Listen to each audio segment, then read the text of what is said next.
All right, thank you. Can you hear me okay? I'm going to Yeah, I can assume hear you yes. great. All right, fantastic. I got a little unmute pop-up, but here we go. Thanks everyone for joining. So if you're here, you know that what you eat is important for your health. The more whole plant foods, the better, right? But most of us, doctors included, don't know that when we eat is nearly as important.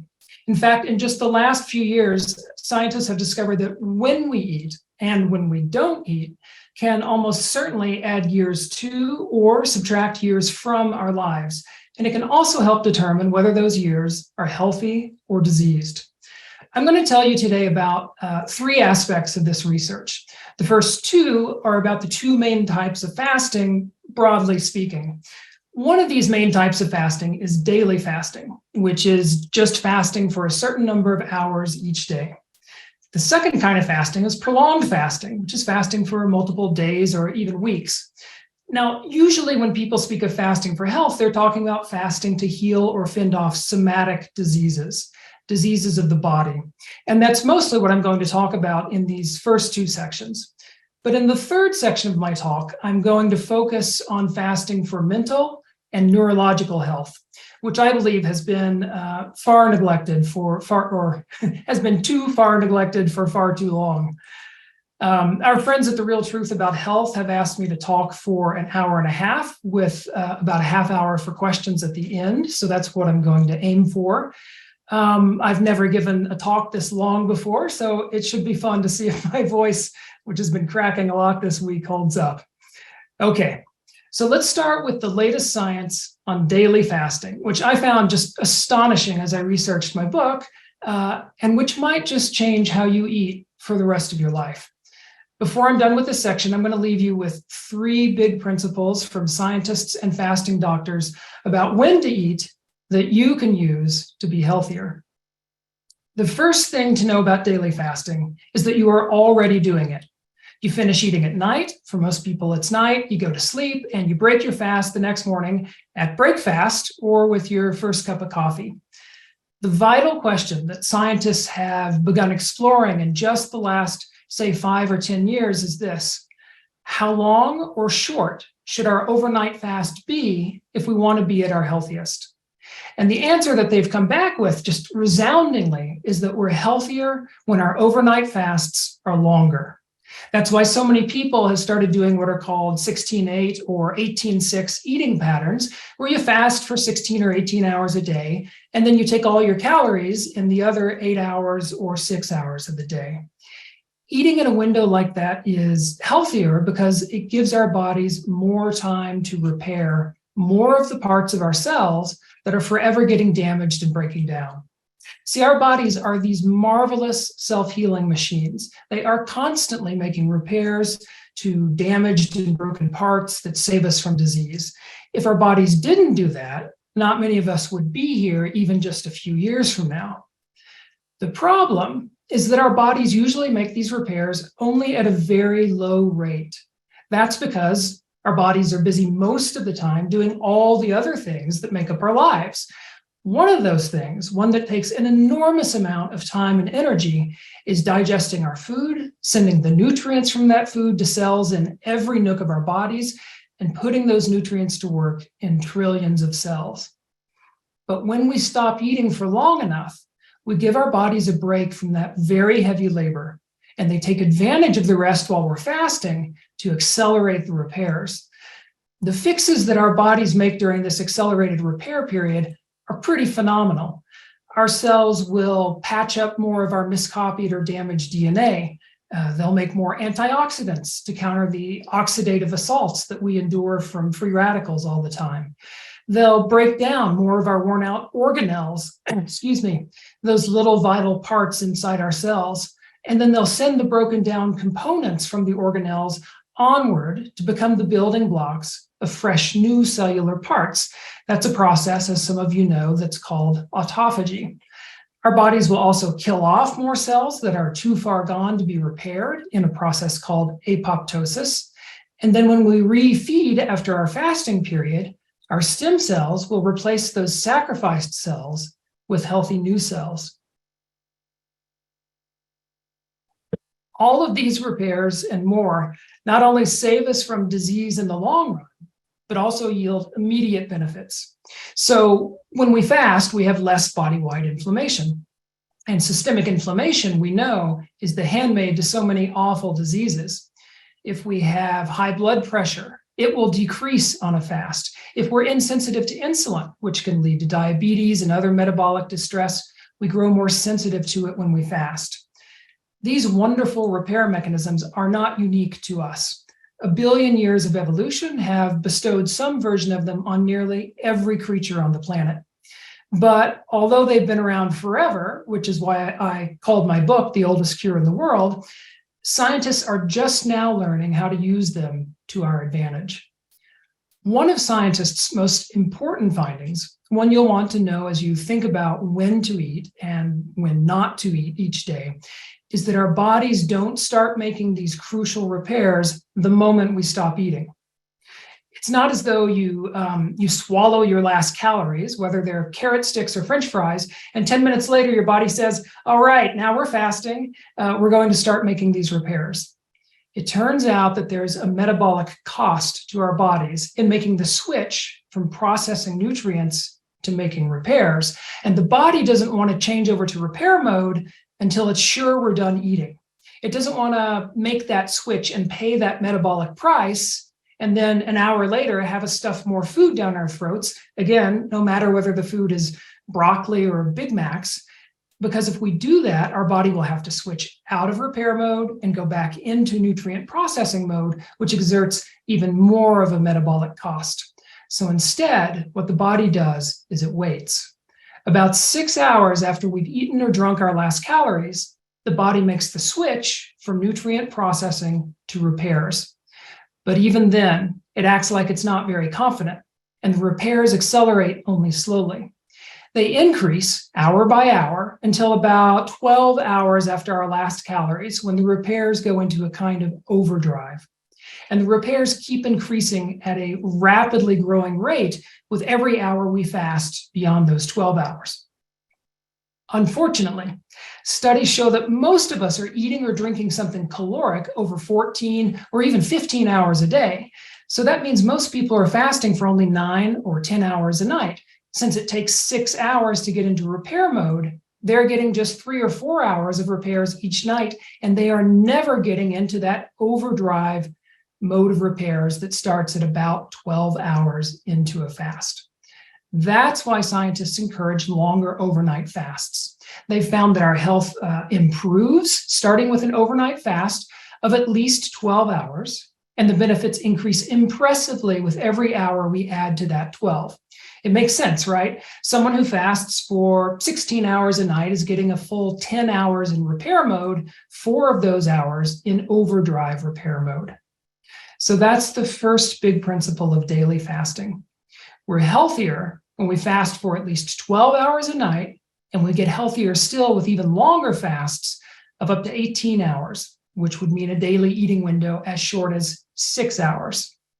Scientists don't know yet whether an even narrower eating window, say 4 hours or even 2 hours, is better or worse for our health. Some of them worry that cramming all of our food into so short a window might counterbalance the benefits that we'd get from the longer fast. So for now, not many scientists recommend narrowing your eating window to fewer than 6 hours a day. Let's remember here that eating in a window of 12 or fewer hours each day is nothing new or crazy. In fact, it's how most humans and humanoids all over the world probably ate for thousands of millennia.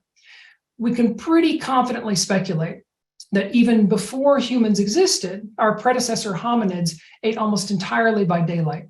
They would start eating sometime after the sun came up in Africa, and then they would stop eating before the sun went down, when nocturnal predators had every advantage over them. Eating after the sun went down was a pretty good way to get your genes weeded out of the gene pool. And this was true as well once humans came onto the scene too. So we almost certainly evolved to eat during the African daytime, which is to say in a window of no more than about 12 hours.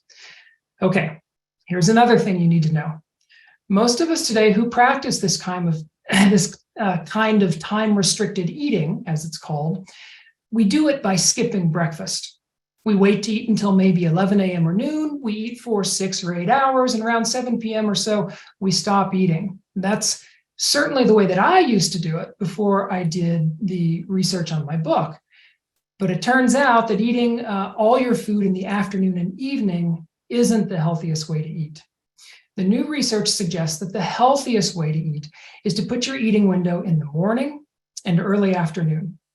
That's because our circadian rhythms have hardwired us to process nutrients most efficiently early in the day.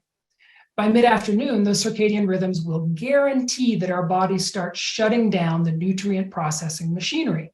So we get worse and worse at moving nutrients along as the day goes on. And by the nighttime, we're frankly just pretty terrible at it. We can still digest food if we eat at night, of course, but the problem is that the food lingers longer where it shouldn't, doing damage not just to our gastrointestinal tract, but to other parts of the body as well. The aspect of this metabolic slowdown that has been best studied has to do with glucose and insulin. Glucose, of course, is the sugar from the carbohydrates in our meals, and it's our body's preferred fuel. Insulin, as most of you probably know, is the hormone that takes that glucose once it's been digested and sent into our bloodstream and moves it out of our arteries and into the cells where the glucose is used as fuel. As diabetics know, if insulin fails to move the glucose out of our arteries, the glucose will ding up the arterial walls, which can eventually harden. And that in turn can lead to strokes or heart attacks, dementia or impotence, blindness, amputations, and many other conditions that are just god-awful. What scientists have recently discovered is that our insulin production, like just about everything else in our nutrient processing machinery, is strictly governed by a circadian rhythm. In the morning, our bodies produce a ton of insulin. So when we eat early, glucose is ushered very efficiently out of our bloodstream and into our cells. But in the afternoon, our bodies start shutting down our insulin production. Our cells will also become less receptive to insulin in the afternoon, so they don't hear the knock on the door from insulin when it comes to ask the cells to open up and let the glucose in. All this means that when we eat in the late afternoon or evening, glucose lingers longer in our arteries, longer than is good for us. And this likely contributes to a lot of our atherosclerosis, heart attacks, Alzheimer's, and so on. This rhythm with insulin is so strong that if you give pre-diabetics a meal at 7 a.m. and then give them the exact same meal at 7 p.m., their blood sugar will rise only modestly after the morning meal, but after the evening meal, many of them will test fully diabetic. In similar tests in healthy people, many of them will test pre-diabetic after the late meal. This circadian slowdown happens in nearly every aspect of our digestion and nutrient processing, and we apparently can do nothing to change it. The power of this force was brought home to me awfully vividly by a very sad study of 15,000 attempted suicides in Sri Lanka. Sri Lanka has been just devastated by capitalism, and many of its farmers who have been ruined try to commit suicide by drinking their own pesticides. The study found that those who drank the poison in the morning were twice as likely to die as those who drank it in the evening.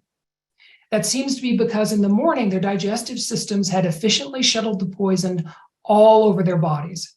So by the time they were found and rushed to a hospital, it was usually too late to save them. But in the evening, the nutrient processing machinery had started shutting down, so the poisons hadn't gotten as far. And by the time those would-be suicides were taken to a hospital, they could often be saved. So here's the second big principle of daily fasting. Scientists have found that the healthiest eating window seems to be one that starts about an hour or two after we wake up and runs for about 6 hours. So for a lot of people, that would mean an eating window from maybe, let's say, 8 a.m. to 2 p.m. Studies of people who eat this way show impressive improvements in just days or weeks. For example, we have a gene named SIRT1. It's sometimes called the longevity gene because of several things that it does, like making more antioxidants and protecting our telomeres, which are the tips at the ends of our DNA that keep our DNA from unraveling, like the plastic tips on the ends of our shoelaces. In one study, when volunteers ate for just 4 days in an early 6-hour window it was about 8 a.m. to 2 p.m., the activity of SIRT1 increased 10%. Now, that may not sound like much, but it's actually an astonishing gain in this longevity gene from just 4 days of changing, remember, only when people ate, not changing a thing about what they ate. In that same study, the volunteers got an even bigger gain in autophagy, the recycling, remember, of their worn out cellular parts. Remember, these are the parts in the cells that are no good anymore. And if they're not recycled and replaced with healthy new parts, they could end up causing disease. After just 4 days, again, of eating in that early narrow window, their cellular recycling increased 22%. That is simply astounding. And if that happened after just 4 days, what happens after 4 months, or 4 years, or 4 decades? Volunteers in trials like these have also seen other big improvements. They get sizable drops in their high blood pressure, in their high cholesterol, their high triglycerides, and in their body-wide inflammation. The insulin-making cells in their pancreases show less stress, which means they don't have to work as hard to produce the same amount of insulin as before. They also have less dramatic sugar spikes throughout the day, and they often say they're less hungry. That one always surprises people. People say, wait a minute, I'm fasting for 18 hours each day and I'm less hungry at night than when I was eating dinner at the normal time. But it turns out that when we extend our overnight fasts, we burn a little more fat overnight, and that fat is broken down into ketone bodies. And those ketones actually suppress our hunger hormones. Now, I know that eating from 8 in the morning to 2 in the afternoon sounds crazy. Believe me, I hated hearing that that was the healthiest way to eat. Most of my life, I had skipped breakfast, and I absolutely loved having a big dinner and eating and drinking well into the night. But I'm also a believer in following the science. So a few years ago, I decided to make an experiment of eating in an early window for a few weeks. To my immense surprise, it turned out to be the easiest big change I've ever made in my life. For a start, it took only a couple of days for my body to adapt so that I no longer missed eating dinner at the usual hour. It was as if my body had been waiting for me to make the change all these years. So with almost no effort, my half-century habit of eating dinner every night just vanished, and I didn't mourn it a bit. The reason I didn't mourn it is that I soon noticed some truly lovely benefits. For example, food cravings that had plagued me for many years just disappeared. I no longer had sugar crashes with those overwhelming urges to eat. You know, that desperate need for calories that comes when your energy wanes in the afternoon. In fact, my energy soared. My weight also stabilized for the first time in years. It was all just fantastic. And volunteers in clinical trials have reported many of these same effects. It all went so well for me that even after my test period, I decided to keep eating in an early window, which I've done for a few years now, and I wouldn't go back for the world. Now, having said all that, I know that not everyone can eat this way. I'm a freelance reporter who works from home, so I'm in the awfully lucky position of getting to set my own schedule. Most people can't do that. Also, a lot of us just want to eat dinner at the normal time. It's our most social meal, and at the end of a long day, it's no mystery why people want to get together and relax with food. For all those people, I have good news. There may be a compromise, which brings me to the third big principle of daily fasting. Scientists think that if you eat most of your calories early in the day, from morning to early afternoon, you may be able to get many of the benefits of eating in an early window. In practice, what this means is eating a bigger breakfast and lunch, and then keeping your dinner light and on the early side. It turns out that the adage coined in the last century to eat breakfast like a king, lunch like a prince, and dinner like a pauper was good advice. Although even better advice was that of the Russian general a couple of centuries earlier, who supposedly said, eat breakfast yourself, share lunch with a friend, and give dinner away to your enemy. Okay, So that's a lot of information. So let's just recap what the science says. Number one, eat in a window of 6 to 12 hours. The fewer hours, the better.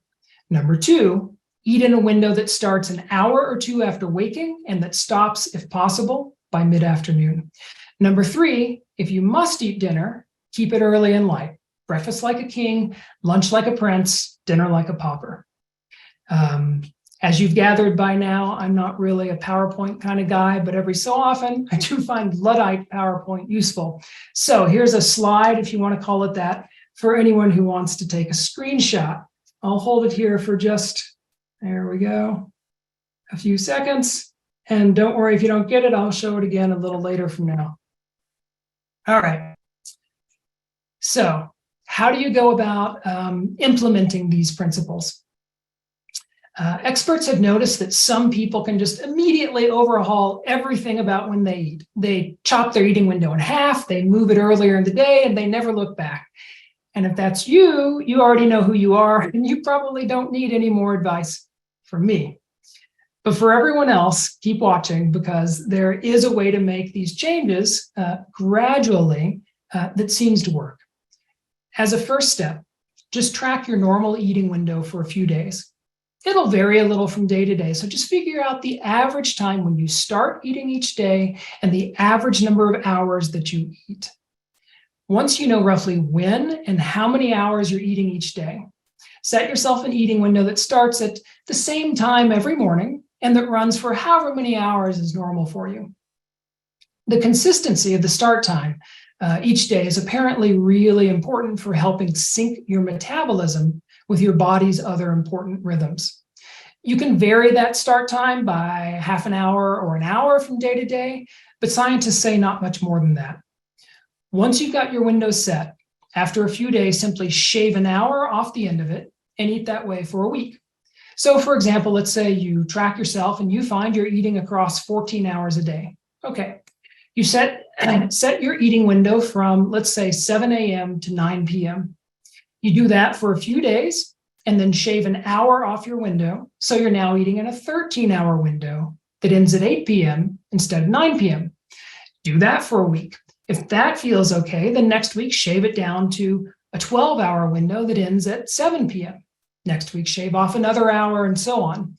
If you need to pause for a week or 2 or 3 weeks at a certain window before shaving off another hour, go for it. The point is just to gradually shave off hours until you have found the narrowest window that's comfortable for you, and then stop there. Experts emphasize a comfortable window. You don't want something that's impossible to maintain or even something that's a real stretch to do every day. You want something that feels very doable, okay? And here's another good piece of advice, this one from psychologists. One thing you absolutely don't want to do is to beat yourself up if you can't get your window all the way down to 6 or 8 hours. If you were eating in 14 hours before and you get down to 12, you'll be improving your health. Celebrate yourself for moving in a healthier direction. If you're one of those lucky people and your circumstances allow you to get your eating window down to 10 hours or 8 or even 6 hours, super, give yourself a big pat on the back. But if you have a crazy life and you can't narrow that window down as far as you'd like, don't kick yourself for it. It's like, going for a 3-mile jog and then kicking yourself because you didn't run a marathon. Please don't fall into that trap. Celebrate the victory of getting off the couch and jogging at all, or in this case, skipping those bedtime snacks that are so very bad for us. If you're down to at least a 12-hour window, you're on the road to better health, and that is a beautiful thing. There are just a few more important details I need to share with you about daily fasting before I move on to prolonged fasting. I often get asked whether eating this way is safe for everyone. The answer from scientists is that it's safe for virtually every adult to eat in a window down to 6 hours, so long as you're getting all the calories you need in that time. I'll come back to adults, but let me move on to children, where it's a little bit more complicated. For children who are past nursing age, it's safe to eat in a window of 12 hours, just as children all over the world did for many thousands of years before electric lighting expanded our eating windows. We may yet learn that it's safe and maybe even healthier for children to eat in fewer than 12 hours, but that hasn't been tested yet. So nobody that I know of recommends it unless the child is just spontaneously eating in, say 9 or 10 hours a day and getting all the nourishment they need in that window. Now, and we have a thunderstorm going on. I don't know if that'll come through. Anyway, for children who are nursing or of nursing age, scientists and doctors just unanimously say they should not have their eating window limited at all. They should eat whenever the heck they want, okay? Back to adults. One of the few cautions about daily fasting has to do with medications, which a lot of us are taking.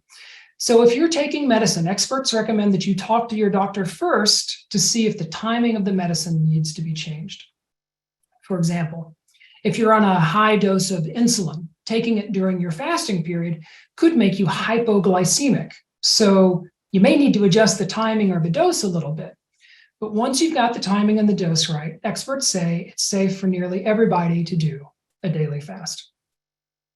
One other question that I get asked a lot is, does my morning cup of coffee break my overnight fast? And the answer is that caffeinated drinks, even with 0 calories, do disrupt some aspects of our fasting metabolism. The catch is scientists don't know precisely which mechanisms are interrupted, so they don't really know if the disruption is big or small. To be on the safe side, don't drink caffeinated drinks during your fasting period. Caffeine-free herbal teas are better, but the best drink of all is just plain water. And if you want a hot drink, you can warm it. Another question that I often get is whether eating just a tiny amount will disrupt a fast. Excuse me. The answer from the best evidence that we have so far suggests that anything over 5 calories, that's 1.5 grapes, that's a teaspoon and a half of soy milk, will break your fast, and it will jerk your body out of repair mode. If you haven't gone into repair mode yet, say you eat those 5 calories a couple of hours after you've eaten dinner, the 5 calories will reset the whole nutrient processing and repair cycle and will push the start of your repairs back another 6 hours. All right, final recap of the 3 big principles of daily fasting. All right, number 1, get my hand out of the way, eat in a window of 6 to 12 hours. The fewer hours, the better. Number 2, eat in a window that starts an hour or 2 after waking and that stops, if possible, by mid-afternoon. And number 3, if you must eat dinner, keep it early and light. Breakfast like a king, lunch like a prince, dinner like a pauper. Okay, so much for daily fasting. How are we doing on time? Great. Onward to prolonged fasting, which, as I said earlier, is fasting for multiple days or weeks. Now, the main difference between the 2 kinds of fasting from the standpoint of disease is that daily fasting seems to do great at protecting us from diseases we don't yet have. Prolonged fasting does that too, but where it really shines, and in fact outshines daily fasting, is in reversing some diseases we already have, often reversing them quite rapidly. The research tells us that prolonged fasting does this by supercharging the sort of repair mechanisms that I described with daily fasting, and partly by initiating a few other repair mechanisms. So when we fast for days or weeks, we get an enormous increase in repairs to our DNA, in our level of antioxidants, in our autophagy, and in our apoptosis, which, remember, is the killing off of worn out cells and replacing them with new cells. And there's much more, including some exciting changes in our brain chemistry, which I'll get to at the end of my talk. These repairs can reverse such an unbelievably wide range of disease that until recently, people like me who spoke of these reversals were written off as fools or quacks. And yet we now have 2 centuries of credible reports from fasting doctors and from their patients in America and Europe and Australia, with growing corroboration from peer-reviewed research that strongly suggests that fasting for days or weeks can partially or completely reverse diseases like osteoarthritis and gout, asthma, allergies and bronchitis, irritable bowel syndrome, migraine, childhood epilepsy, stubborn skin diseases like eczema and rosacea, enlarged prostate and impotence, fibromyalgia, non-alcoholic fatty liver disease, autoimmune diseases like ulcerative colitis and psoriasis, and ankylosing spondylitis, and dozens of other illnesses. We've known about some of these reversals for a long time. Take type 2 diabetes, for instance, which now afflicts 10% of Americans, and which many doctors still say can't be cured. In fact, a French-Italian doctor first cured diabetes through fasting a century ago. He reported his discovery in scientific papers and at medical conferences, only to have it brushed aside when insulin was developed. Insulin is, of course, a blessing in a great many ways, but it doesn't cure diabetes. It does, however, make a lot of money for the drug companies and the endocrinologists who prescribe it. Most of those prescriptions are unnecessary. Today, America's oldest and largest fasting clinic, the True North Health Center in California, has estimated that approximately 80% of the type 2 diabetics who have fasted under their care over the last 4 decades have gotten rid of their diabetes. Here's one of the key things to know about prolonged fasting. The reason that prolonged fasts can reverse such a variety of disease, from diabetes to lupus to angina, is that it's working on a systemic level. It's not inducing repairs in just one organ or in just one type of cell, but rather in almost every type of cell in every organ of the body. In a moment here, I'm going to give you a closer look at the research into 2 diseases that prolonged fasting can reverse. But before I do, let me add a very important caution. Unlike daily fasting, which scientists and doctors say most people can do at home just fine, most prolonged fasting needs to be done under the supervision of a doctor trained to oversee longer fasts. And that is especially true if you are ill, if you have a diagnosed disorder, or if you even just suspect one, or if you're taking a medication of any kind. The experts say such people should always fast under the supervision of a doctor. And even if you're healthy with no diagnoses, no medications whatsoever, most fasting doctors I've interviewed say you shouldn't fast for more than a week on your own. Beyond a week, you need to fast under a doctor's care, which is what I do, even though I'm a pretty experienced faster with 15 or 20 years of fasting under my belt. Okay, with that caveat in mind, let me share with you some science about fasting for a couple of diseases, which I think will give you a good sense of the power of prolonged fasting.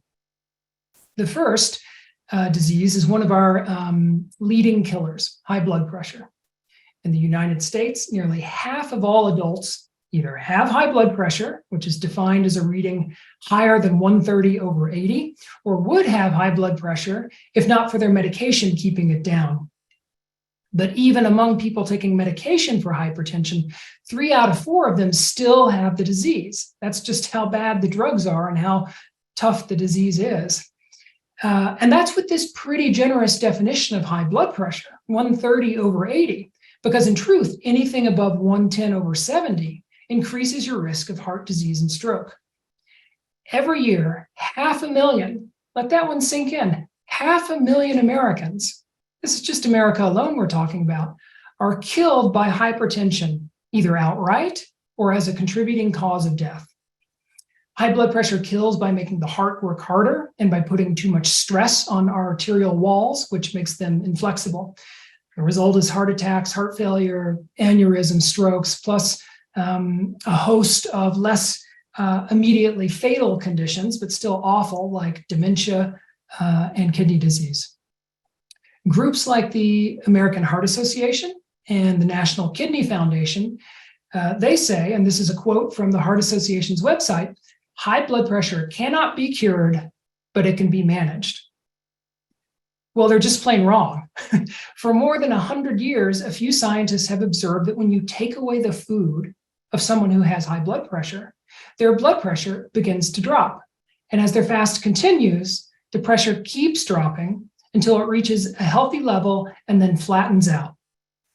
But although this has been known for a long time, it wasn't until the 1990s that a fasting doctor named Alan Goldhammer, who's appeared at this conference, became the first person to study the issue in a large group of fasters. Goldhammer runs the True North Health Center in Santa Rosa, California, which, as I mentioned earlier, is America's oldest and largest fasting clinic and research center.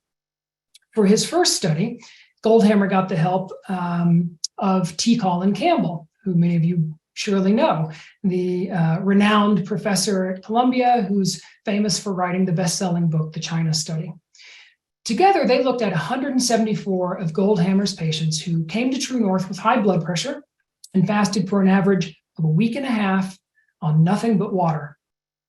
Goldhammer and Campbell found that 154 of the patients, 9 out of 10, normalized their blood pressure during their fasts. Even those who didn't get to a normal blood pressure still enjoyed substantial drops. And all of the patients who had been on medication for their hypertension before their fasts were able to discontinue it. The average drop in their pressure was 37/13. Never before had any therapy reported in a scientific journal, not drugs, not exercise, not any other intervention, had produced a drop that big. In fact, a pill is considered a huge success if it cuts blood pressure even half that much. Even better, the patients who did the best were the ones with the worst blood pressure before fasting. Patients with the most severe form of hypertension enjoyed a drop in their systolic pressure, that's the top number in a blood pressure reading, of 60 points, 60. That is simply phenomenal. Goldhammer and Campbell submitted their findings to one journal after another and were rejected by about 30 of them. Apparently, the idea that fasting could heal, let alone heal spectacularly, was beyond the comprehension of most science editors. But finally, in 2001, an obscure but not disreputable journal published their findings, which to this day remain the largest therapeutic drop in blood pressure ever reported in the peer-reviewed literature. The following year, Goldhammer and Campbell published another study focusing on how fasting affected people who were only mildly hypertensive. 82% of patients in that study achieved a blood pressure even lower of 120/80 or less with a fast of just 2 weeks. Their average drop in pressure was 20/7 points. Okay, so this was all great news, but maybe you're wondering what happened to the patient's blood pressure after their fasts. See, one problem that researchers had noticed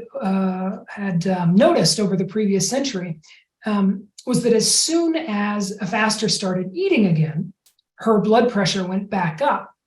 This led some researchers to think of fasting, to the extent that they thought about it at all, which wasn't much, to think of fasting as something like a parlor trick that could work temporarily, but couldn't bring about a real cure. But Alan Goldhammer was working in a long line of fasting doctors who had found an answer to the problem.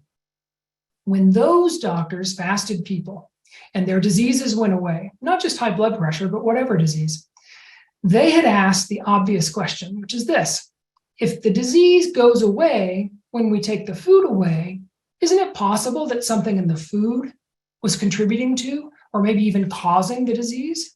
And if so, when we refeed fasters on the same food that caused the disease, is it any surprise that their disease comes back? So what fasting doctors in the United States, in Germany, and Australia had learned over the past 100 or so years was that when they refed their fasters on diets heavily based in plants, the diseases that disappeared during their fasts usually didn't come back.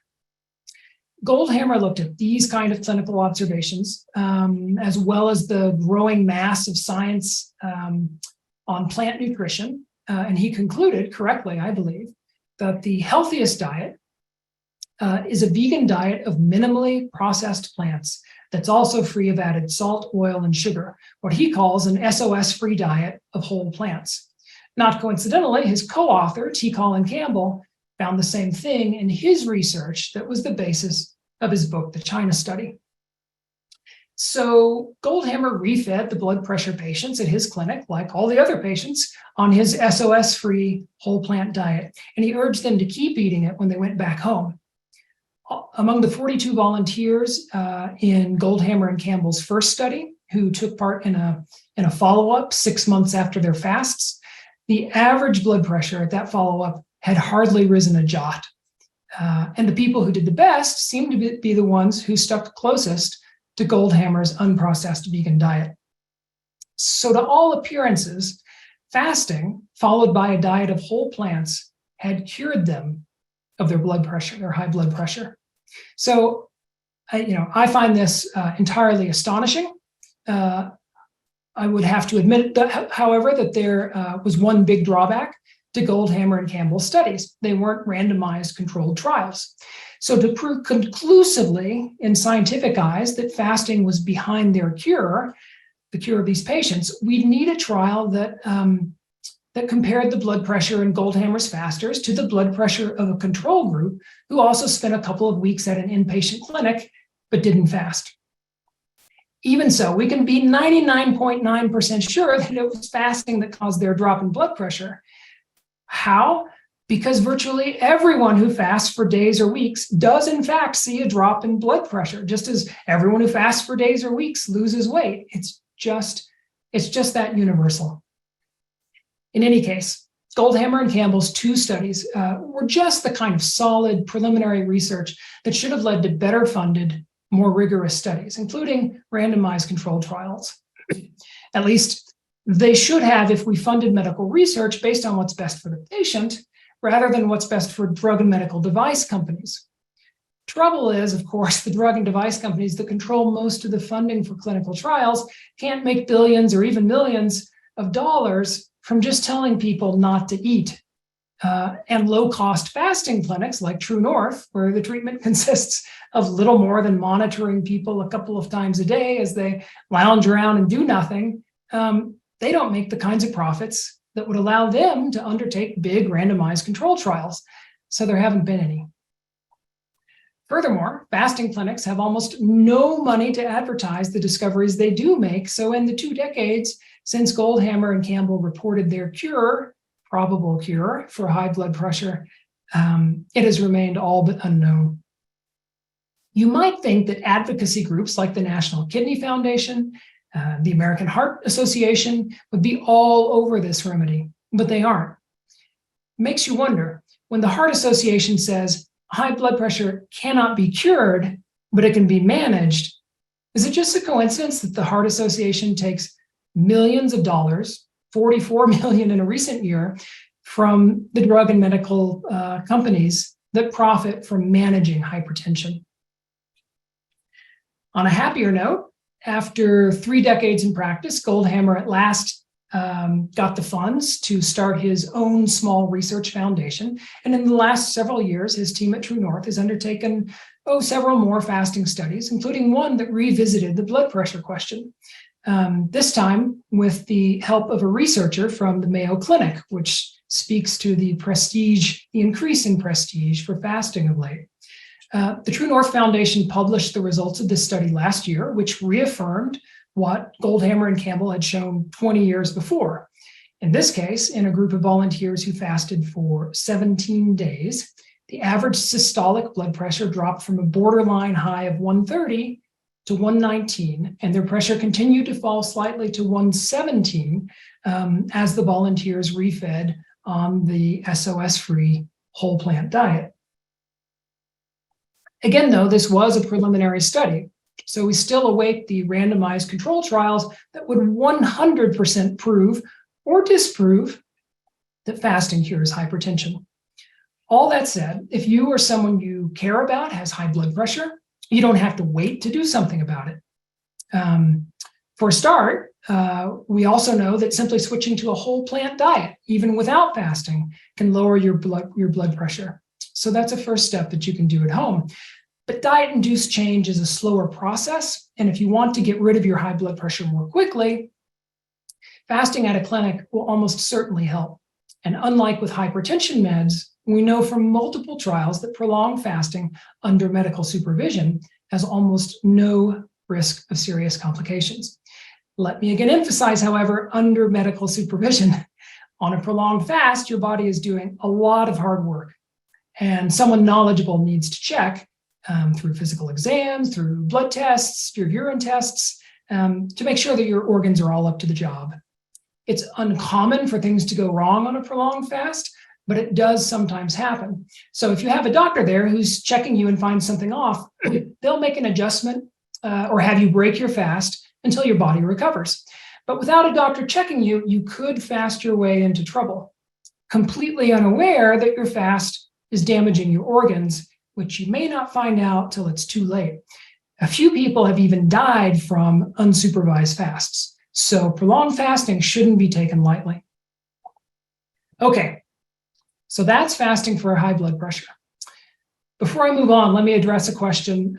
Before I move on to the next disease, let me address a question that some of you probably have when you hear me talk about a fast of 7 days or 10 days or 17 days. And that question is, what about hunger?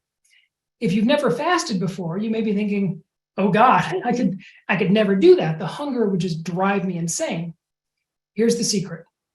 Remember earlier when I was talking about daily fasting and I said that volunteers who fasted 18 hours a day reported being no hungrier than people who ate normally? And remember that the reason was because when we extend our overnight fasts, we burn a little more fat. And one of the breakdown products of our fat, ketone bodies, actually blunt our hunger. Well, on a prolonged fast, we burn pounds and pounds of fat, and all the ketones that are released just kill our hunger. So most people feel no hunger after about a second day or so of a fast. In fact, they feel so little hunger that they can watch cooking demonstrations during their fasts, which most fasting clinics offer as a way of teaching people how to cook more healthily. And these fasters, they aren't the slightest bit tempted. All right. Now let's look at one more supposedly irreversible disease that prolonged fasting can in fact reverse: rheumatoid arthritis. Rheumatoid arthritis, RA, is an autoimmune disorder in which the body attacks the linings of its own joints, and it literally cripples the sufferer. Conventional medicine doesn't have a cure, just drugs that somewhat slow the terrible decline. But during the 20th century, multiple fasting doctors reported that fasts of days or weeks could slow or even reverse RA. Not until the late 1970s, though, did scientists, all of them in this case in Scandinavia, finally look into the question. In one of their studies, volunteers made a short fast of just 7 to 10 days. Then they ate a vegetarian diet for 9 weeks. And about a third of them not only had less pain and stiffness, but needed fewer painkillers. That was pretty interesting. So a second study was done, and it found that during a fast of 7 days, the joints of RA patients were less tender and less inflamed compared to a control group that didn't fast. The fasters in this study also enjoyed a drop in their red blood cell sedimentation rate, which is a marker of body-wide inflammation. When the researchers looked into the mechanisms behind these improvements, they discovered that the fasters' neutrophils, which are white blood cells that fight infection, those neutrophils got better at killing certain bacteria. Now, this was interesting because researchers think rheumatoid arthritis may be caused in part by neutrophils that act up and attack the body. So what did it mean for RA that fasting made neutrophils work better? A third study set out to answer this question, and it found that when sufferers of RA fasted for a week, their overactive neutrophils seemed to calm down. One sign of this calming was that the neutrophils released less of an enzyme called lysozyme. Now, usually lysozyme is good for us. It's part of the artillery that our immune system uses to batter down the cell walls of harmful bacteria. But in RA patients, an excess of lysozyme may be part of what's damaging their joints. What's interesting here is that fasting, according to these two studies, turned down the harmful self-destructive effects of neutrophils, yet turned up the neutrophils' helpful disease-fighting effects. Fasting was acting like some kind of like a dream steroid that dialed down the autoimmune response of the immune system, but without dampening the immune system's ability to fight off intruders. Real steroids dial down the autoimmune response, but unfortunately dampen the immune system in the process. Not coincidentally, the RA patients in this study also had less morning stiffness, less tenderness, and less overall inflammation. Okay. So this was all really promising stuff, but these Scandinavian studies, which were done between 1979 and 1988, were all small and were either uncontrolled or only modestly controlled. And conventional doctors almost entirely ignored them. But since other treatments for RA were so ineffective, and since these studies were so radiant with promise, another group of Scandinavian researchers put together a larger, better controlled trial. A doctor in Oslo named Jens Kjeldsen-Krag agreed to lead the experiment, and he must have been awfully glad he did, because in 1991, the results of the study landed in one of the world's most prestigious medical journals, The Lancet. Kjeldsen-Krag's team took 53 people with rheumatoid arthritis and divided them into two groups. For the first month, one of the groups went to a health farm while the other went to a rest home. After the first month, both groups finished the rest of the year-long trial at their own homes. Now, the group that was sent to the health farm did a modified fast of 7 to 10 days. Every day, they slurped down 200 to 300 calories of thin broths, which was just enough to give them a little energy, but not so many calories as to pull them out of ketosis, the fat-burning, ketone-producing state that's one of the hallmarks of a fasting metabolism. After their fasts of 7 to 10 days, for the next 3.5 months, they ate a vegan diet. And after that, for the rest of the year, they ate a vegetarian diet. Meanwhile, the group that was sent to the rest home for a month ate normally, both while they were at the rest home and for the remainder of the year at their own homes. Their diet was a pretty standard Western diet with a lot of meat, dairy, eggs, refined grains, other processed foods. Just 4 weeks into the study, the fasting and vegan group had improved on nearly every measure of arthritis that the researchers checked. Number of swollen joints, number of tender joints, degree of tenderness, duration of morning stiffness, grip strength, overall pain, and levels of inflammatory markers like red blood cell sedimentation rate, C-reactive protein, and white blood cell count. At the end of the year, after being switched to a vegetarian diet, this fasting vegan vegetarian group still maintained nearly all of these gains. They were also in better overall health than before the trial, and they lost an average of 9 pounds. Meanwhile, the control group also enjoyed less overall pain during their month at the rest home, but they didn't do nearly as well on other markers, and even the small improvements they got quickly disappeared once they left the rest home. 11 months later, at the end of the trial, they were in more pain than they had been in beforehand, and on nearly every other metric, including their own assessment of their health, they had badly deteriorated. In other words, their disease took the usual sad course. Now, why did the fasters do so well? Their fasts were clearly important, as we saw in the mechanistic discussion earlier, but the vegan diet was probably just as essential. We suspect this from a later trial in which RA patients fasted for 7 to 10 days, then ate a Mediterranean diet that had plenty of animal products, and their rheumatoid arthritis hardly improved at all. So, going back to Kjeldsen-Krag's 1991 study, the contrast between the fasting group and the controlled group could not have been sharper, and the placement of the results in the Lancet could not have been better. But almost no one paid any attention. No rheumatologist canceled the appointments of his RA patients and packed them off to fasting clinics. No rheumatology association suggested the standard of care for RA be changed to put fasting at the top of the list. Just to recap what it was that everyone was ignoring, a single fast of a modest length, just 7 to 10 days, followed by a diet rich in plants, substantially slowed or even reversed a supposedly intractable, irreversible disease. Better still, this therapy had virtually no harmful side effects, just good ones like healthy weight loss. And the only other treatment that doctors had, the one they were using all the time, were drugs that weren't nearly as good at slowing the disease, let alone reversing it, and the drugs were dangerous. The leading drug for RA today is methotrexate, and its common side effects include bleeding gums and mouth sores, nausea and stomach pain, bloody vomiting and diarrhea, rapid heartbeat, swelling of the face and hands and feet, and trouble breathing. Its less common, but not unheard of side effects include seizures, loss of voice, and loss of consciousness. Given these effects, someone's going to have to explain to me why almost no doctors today are advising their patients at least to consider a fast under medical supervision, followed by a whole plant diet. It mystifies me that doctors are even allowed to prescribe methotrexate without even telling RA patients that fasting followed by plants has been shown to be an effective alternative in randomized controlled trials published in respected peer-reviewed journals. Unfortunately, scientists haven't done much better than doctors.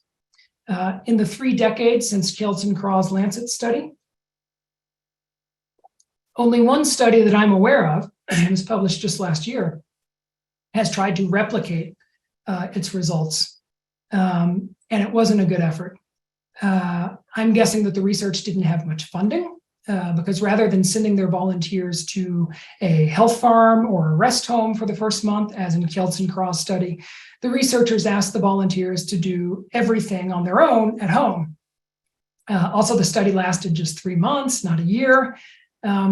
Now, imagine taking a couple of dozen people who are sick and in pain, most of whom have never fasted, have never eaten a vegan diet, and telling them, all right, you're going to fast at home for a week on 300 calories a day, and then you're going to eat nothing but plants for the next 3 months. So say goodbye to all your comfort foods, all those habitual dishes and desserts that you've eaten for the last half a century or more that make you feel a little bit better in your misery. So we have no idea how many of them complied, but we do know that in similar trials, volunteers have a lot of trouble sticking to instructions like these on their own. And in the end, the rheumatoid arthritis of the volunteers in that study improved only very modestly.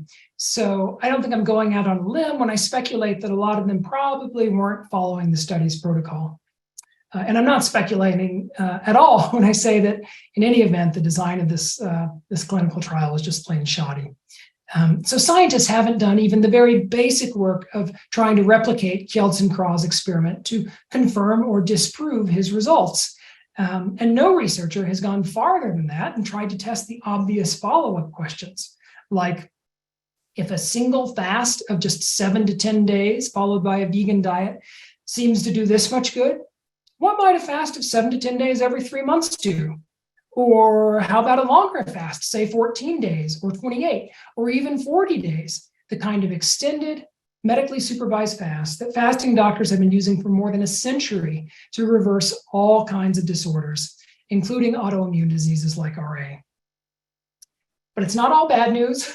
The good news for people who suffer from rheumatoid arthritis is there may be hope through fasting and dietary change. Because it's not just those Scandinavian studies from decades ago that say RA improves when you fast and then eat a whole plant diet. Both the True North Health Center in California and the Buchinger Wilhelmi Clinic of Germany and Spain, which is the world's largest fasting clinic, they've been using fasting protocols for decades to slow and even reverse the RA of hundreds, maybe thousands of patients. I've interviewed some of those patients, and over they say they left the clinic after their fast with much less pain and stiffness and much more mobility than when they entered. Let me close this discussion of RA, though, by emphasizing this important point on safety one more time. If you are sick with something like RA, you really want to fast under medical supervision, okay? Let me wrap up this section of my talk by pointing out a common theme in the science of fasting for high blood pressure and the science of fasting for rheumatoid arthritis, because it's a theme that also runs across fasting for many other diseases, and it's one reason why fasting hasn't spread more widely. It's this: over the last century or so, whenever a fasting doctor has said, you know, when I fast my patients with this disease or that disease, they get better, conventional doctors and scientists have ridiculed them as quacks. In their ignorance about fasting's clinical history and the science of its restorative biomechanisms, conventional doctors and scientists have said over and over, you've got no proof, just an anecdote or two, so we're not even going to discuss it. Well, in recent years, as you can see from these stories I've just told you, excuse, there goes the voice. As you can see from these stories, fasting doctors and a few scientists, a very few, but still some, have been documenting these reversals of disease, have been discovering some of the mechanisms behind these reversals, and have been offering us the proof.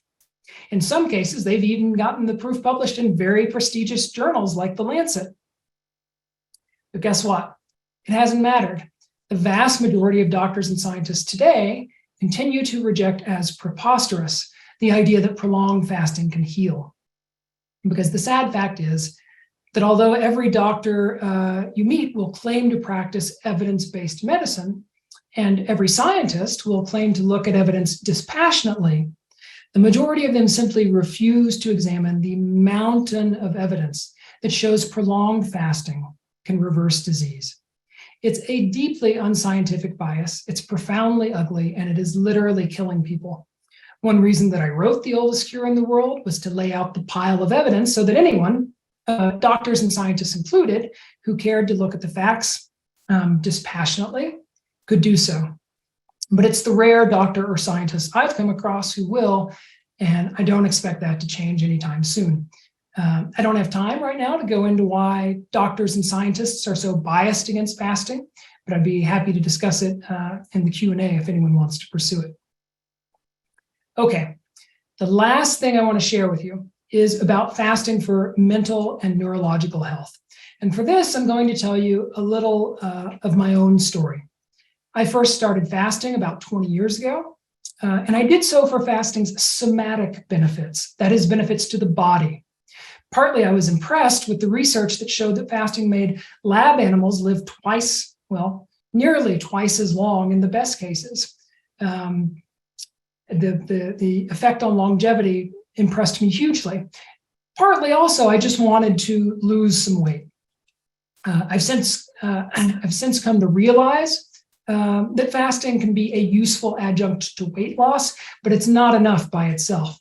If you want to lose weight, diet is certainly the most important variable. You will lose weight, of course, if you do a prolonged fast.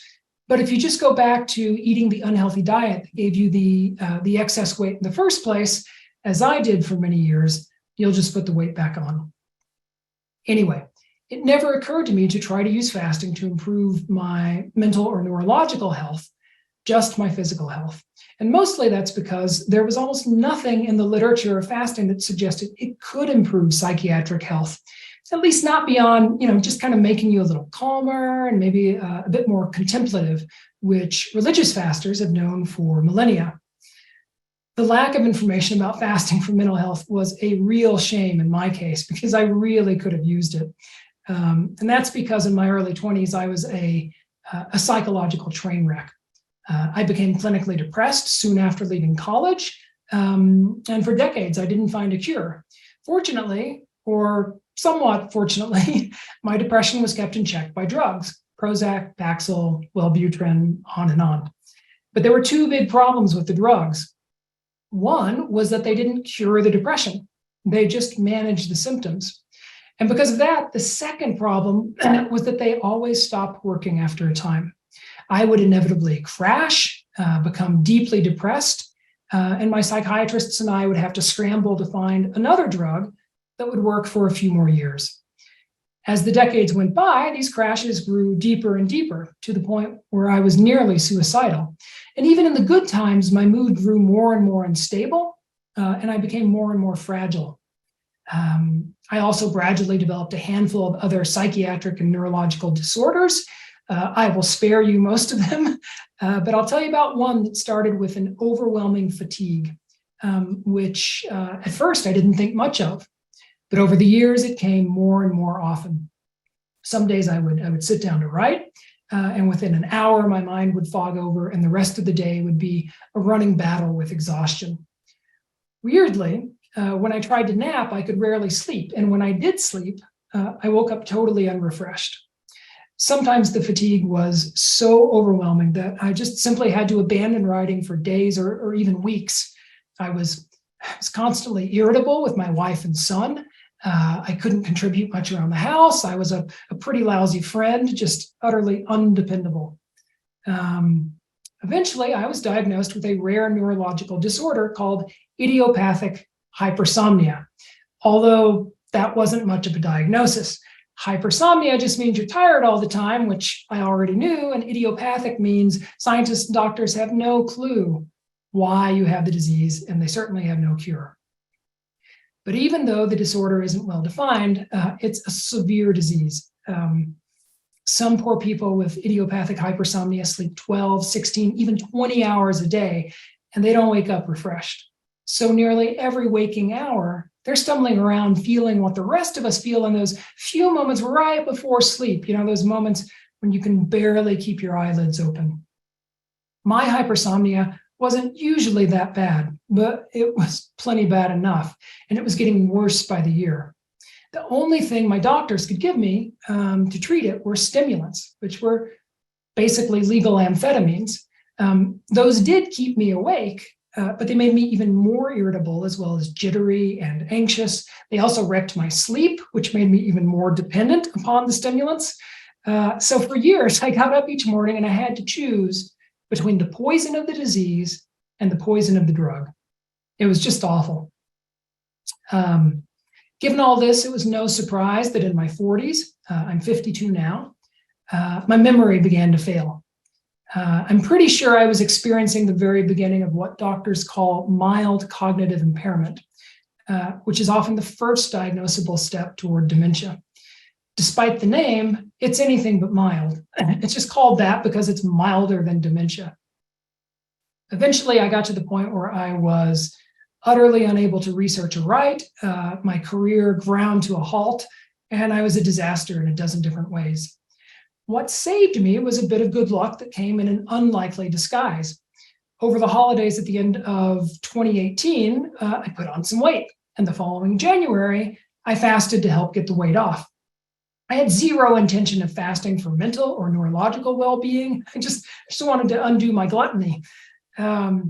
But a few days into my fast, I noticed I wasn't as exhausted as I normally was during the daytime. I didn't think too much about it at first because my hypersomnia had always waxed and waned. I'd have a good 2 or 3 days, then I'd be back in hell for 3 or 4 weeks, then I'd have another spurt of good days, and so on. But more days passed during my fast without my feeling tired, and eventually I realized I had just spent a whole week free of hypersomnia for the first time in a decade. It still kind of almost makes me tear up. Some of my other pathologies seemed to improve during my fast as well. I definitely became more alert and less irritable. I was a better contributor around the house. I was more able to exercise. I just felt overall healthier. And for the first time in a long time, I was so very glad just to be alive. It truly felt like a form of rebirth. During the 2 weeks of my fast, I had changed nothing else about my life that I'm aware of. So it seemed to me it had to be the fast that was behind my revitalization. But great as all that was, my recovery raised a rather pressing concern, which was the question of how could I maintain that recovery once I started eating again? See, once I started getting better, I had the same thought that those old fasting doctors that I had mentioned had, the ones who asked, well, if the disease goes away when we take the food away, is it possible that something in the food was contributing to or outright causing the disease? And if so, in my case, what might those problem foods be? Frankly, I was scared stiff by these questions. I feared that my recovery might prove a Cinderella at the ball kind of thing, that when I broke my fast, I would eat something that would bring my disorders rushing back. In an attempt to avoid that fate, I looked into what fasting doctors had to say about refeeding. And one person I turned to, in a manner of speaking, was Dr. Alan Goldhammer at True North. Several years earlier, I had interviewed Goldhammer for an article that I was writing about fasting. As I looked back through my notes of the interview, I now saw that he had said that although fasting could chase a lot of diseases into remission, the diseases usually returned if the patient didn't adopt a diet of unrefined plants. Now, at the time I interviewed him, I had been sympathetic to Goldhammer. I wasn't vegan myself, and the truth is, I I didn't really want to hear this part of his prescription. My article was about the breathtaking cures that fasting could achieve. It wasn't about cures that disintegrated unless you made a lifelong change to the way you ate. So I didn't entirely bury his recommendation to eat a minimally processed vegan diet in the article that I wrote, but I didn't draw undue attention to it either. Looking back now, I felt foolish and quite ashamed about that. But even a fool can learn. So after I poked around in the very convincing science of whole food veganism, I decided to give it a go when I broke my fast. Sure enough, when I refed, my hypersomnia stayed away. Meal after meal, it just didn't come back. The same was true for my other disorders that had diminished during my fast. And as I continued to eat the vegan diet afterward, it seemed to deepen my cures. At least I gained more and more energy. My mood reached new heights. I was less and less irritable. I could remember more things, and I was able to research and write again. A month after breaking my fast, I became bold enough to wean myself off my antidepressant. In the past, when I had gone off my meds, I'd always suffered psychological collapse within months. But this time there was no implosion. Pretty soon, I got rid of other pills. I got rid of the Xanax for anxiety, the Lunesta for sleep, the stimulants for wakefulness, and on until the shelf in the bathroom that once held all my prescriptions was empty. This was all fantastic, but I confess I was in a state of some disbelief. Surely getting rid of decades of disease, all that misery and helplessness, all those doctors and drugs, surely it couldn't be as easy as just fasting a couple of weeks and then eating plants. It had to be more complicated than that, right? But it wasn't. It's been over 4 years now, and I'm still cured, or at least in one heck of a remission. After I got better, I started to research whether there were any studies or historical accounts of other mentally or neurologically ill people who also got better through fasting.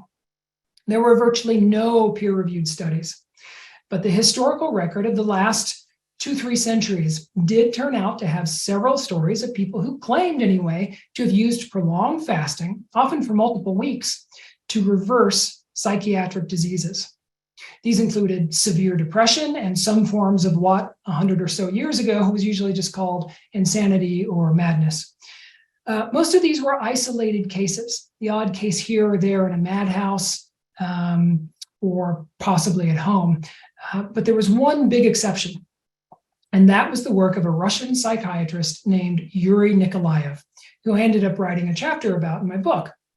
Yuri Nikolaev was born in the early 1900s. And he grew up in a family that sometimes fasted when they got sick. When he became a psychiatrist in the Soviet Union, he at first treated his most severely mentally ill patients with the same sort of barbaric treatments that were common everywhere in the mid-20th century. Treatments like electroshocks, insulin shocks, which were meant to reboot the brain, but which all too often just totally fried it. Eventually, Nikolaev decided these therapies did more harm than good, and in 1948, he decided to fast some of his patients at the mental hospital in Moscow where he worked. The results were spectacular. Hardcore schizophrenics, people who were very severely deranged and who had seemed beyond all help, often completely recovered on a fast of nothing but water. Over about 4 decades, Nikolaev fasted perhaps 10,000 patients, mostly schizophrenics. And his method was simple but interesting. The first thing to know is that unlike other psychiatrists, Nikolaev quickly learned not to force his treatment on people. He found that when he tried making people fast against their will, they rebelled and became more agitated and deranged. So it seems as though he always got the permission of the patient first, although sometimes there was a little benevolent subterfuge involved. For example, many schizophrenics think they have something physically wrong with them, right? They imagine that they have deformed facial features or that they're overrun with bacteria, so they have to wash their hands 6 hours a day. So Nikolaev would say to them, well, we think fasting will help you get better. So would you like to fast? And he didn't mind that the patient thought he meant that fasting would get rid of their deformed nose or would chase away all those bacteria. A lot of patients said yes. So Nikolaev would fast them, as I said, on nothing but water. Interestingly, he often found that during the first week of their fasts, the symptoms of their illness grew worse. That's true for somatic diseases of the body as well. On longer fasts, often the symptoms grow worse at first. Doctors refer to it as a healing crisis. But when the patients had reached about 10 days of fasting, the symptoms usually began to dissipate, and they became calmer, almost sedated in some cases. Typically, he would fast a patient about a month. And before the month was up, the last of the patient's deliriums, hallucinations, and other troubles usually disappeared.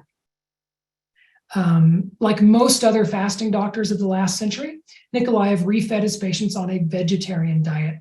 And he noticed that when they refed, they usually became even calmer, although, of course, many of them were overjoyed to be free of their disease. He reported restoring nearly 70% of his fasters to full functioning when they walked out of his hospital. That is an awfully impressive rate, given that he was dealing with a pretty hopeless pool, 3/4 of whom were severely schizophrenic and nearly all of whom had failed other treatments. The real test, though, came when his patients got back home. To maintain their remissions, Nikolaev advised them to keep eating a vegetarian diet, the one he put them on, and to avoid alcohol, caffeine, tobacco, and fried and salty foods. He also asked them to do periodic maintenance fasts of, I think it was about 3 to 5 days at a time, up to 10 total days a month. In the Soviet Union of that era, health professionals followed up on psychiatric inpatients for up to 10 years after they were discharged, with visits both at home and at work. So Nikolaev probably had a better idea than most Western psychiatrists of his day about how well his method worked over the long term. He reported that at his patients' 6-year follow-ups, half of the ones who had left the hospital cured were still completely cured, and another 15% maintained part of their remission. So about 2/3 of his patients still enjoyed substantial improvements 6 years after treatment, which again is a great success in so desperate a population. Nikolaev came to believe that there were two factors that best predicted his patient's long-term success. One was how closely the patient followed the vegetarian diet, and the other was how long the patient had been sick before their fast. For patients who had come to his hospital right after getting sick, 80 to 90% of them enjoyed complete long-term remissions if they stuck to the diet. For those who had been sick a little longer, for up to 2 years before their treatment, the remission rate dropped to about 70%. And for those who had been sick for 5 years before getting treated, it dropped to 50%. Those numbers, I should say, were for schizophrenia overall, but Nikolaev also found that some schizophrenias were, for whatever reason, more resistant to his method than others. Excuse me. For example, fewer than 40% of paranoid schizophrenics enjoyed substantial improvement over the long term, although oddly enough, they usually did quite well during the fast itself. But even 40% was a great improvement on other therapies. Unfortunately, Nikolaev didn't have the research to say why fasting helped his patients, and we have only a little more to inform us today. One of the things we do know is that as we fast, we break down our fat stores into the ketone bodies that I've talked about, which we use for fuel, and one of those ketones, beta-hydroxybutyrate, does some great things for the brain. For example, beta-hydroxybutyrate increases a protein called brain-derived neurotrophic factor, BDNF.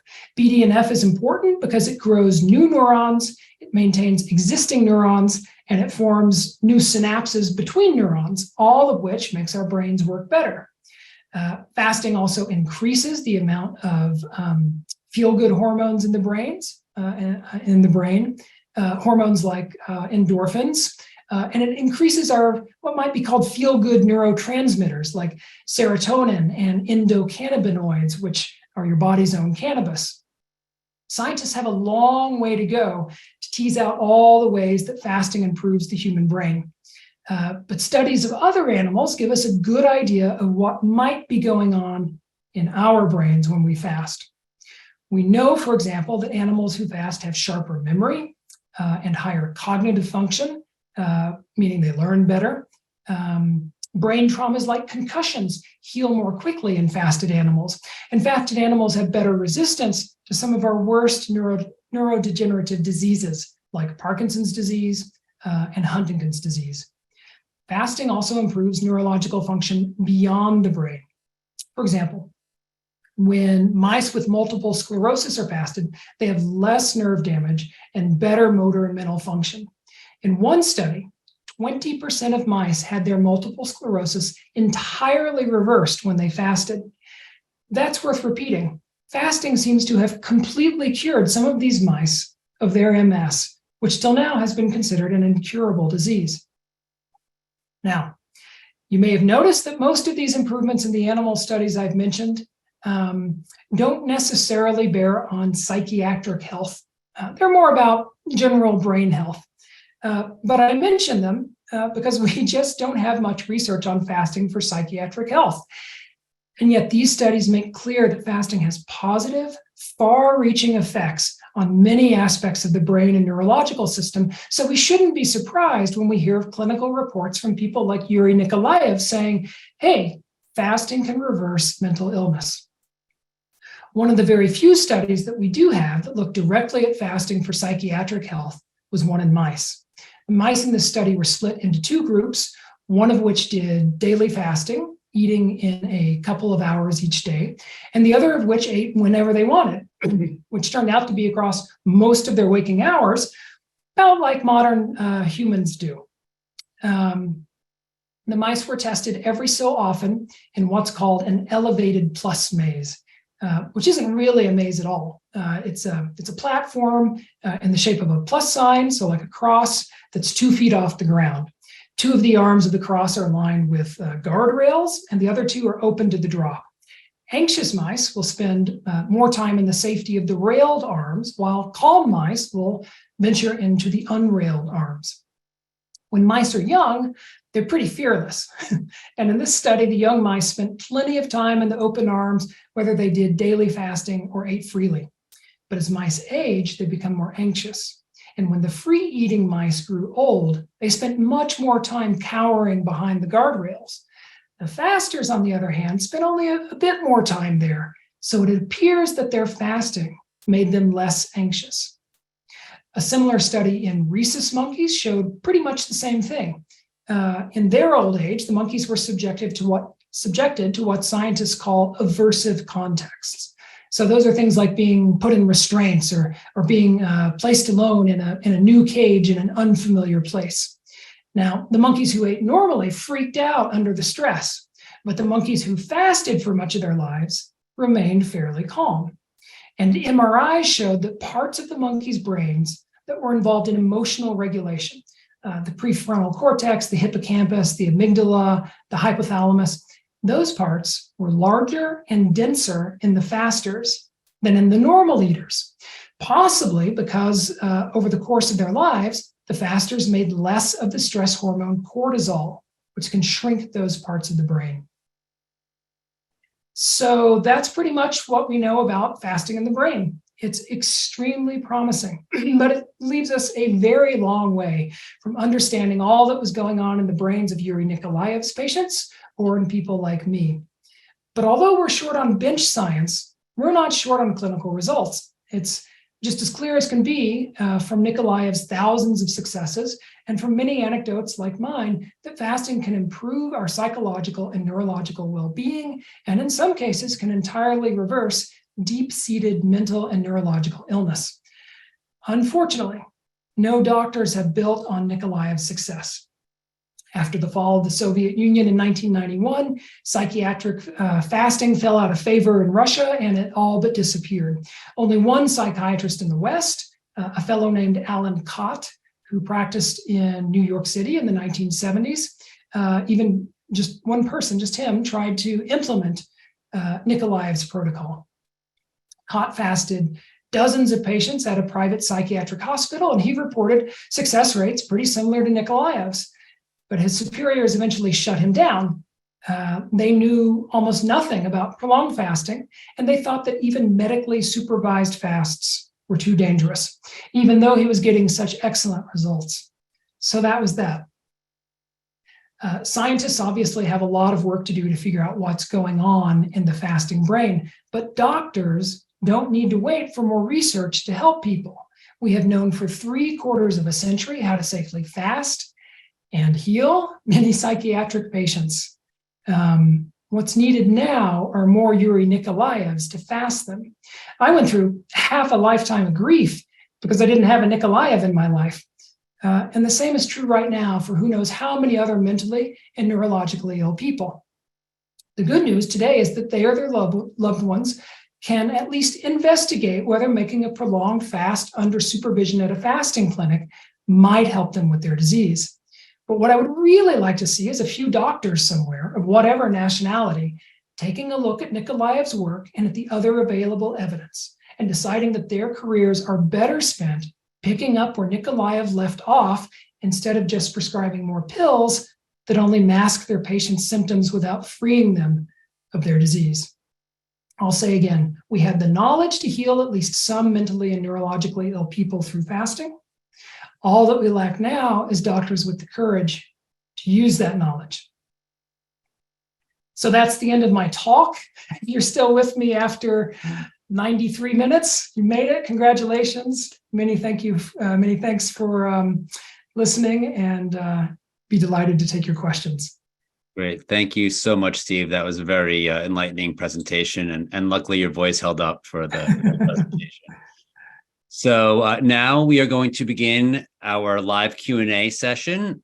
I'll be asking questions as well as opening up questions to the audience. Before we begin, did you just want to let everybody know, you may have mentioned it earlier, about how they can find out about your work, including where they can get your book? Yeah, best place to buy the book is at your independent local bookstore. Jeff Bezos is doing fine. Don't send the money to Amazon. If you do want to buy online, there's a fantastic consortium of independent booksellers. They put together a shop called bookshop.org. That's bookshop.org. You go there and it functions just like Amazon. You click a button, they send you a book, and the profits go to a local bookstore nearest you or of your choosing. So that's a fantastic spot. My website is just my name, stevehendricks.org, and you can go there on the contact tab. There's my email. If you have any questions, I'm happy to take them there if we don't get to them here right now. Great. Thank you for sharing that information. We'll now begin the Q&A. We'll be asking questions of the presenter. And if the audience has questions, we'll open it up to them as well. We first just want to explain to everyone how this works. We don't take questions directly from the chat. Instead, we ask everyone to virtually raise their hand. If you're not sure how to do this, what you need to do is click on the reactions button at the bottom right-hand side, second from the right, on the bottom of the Zoom window. Then click on the raise hand function in the menu that pops up. We will then take questions in the order in which they're received. When it's your turn, I will unmute you and prompt you to state where you're from and ask your question. We ask that everyone keep their questions brief and on topic. We will then mute you. In order to give everyone a chance to get their question answered, we will not be taking follow-up questions. However, if you do wish to ask another question or a follow-up question, you can raise your hand again. And if we have time, we will try to get to you. So with that, let's go ahead and let's pull a question from the audience. Our first person is Binwoo. Binwoo, please state where you're from and ask your question. Hi, hello, and thank you very much for giving me time to ask you a question.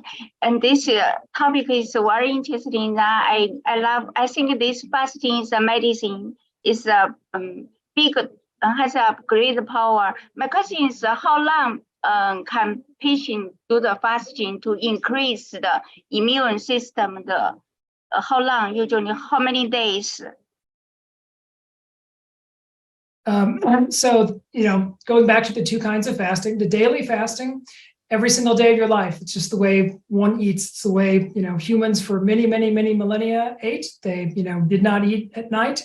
And we don't have trials that have lasted the 80 years of a person's entire life to say that it's safe, but we're pretty confident, given that this is, the time restricted eating is the way that we used to eat, that it would be safe to do all the time. And in fact, you will sync with your circadian rhythms. The research suggests better if you do it consistently every day rather than doing it 3 days here or 4 days there or whatever.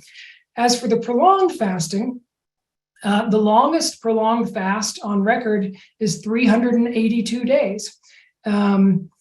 That was with an obese Scotsman who weighed more than 450 pounds, who wanted to lose weight. And he did, over that time, get down to about 180 pounds. Fasting doctors at fasting clinics do not fast people that long today.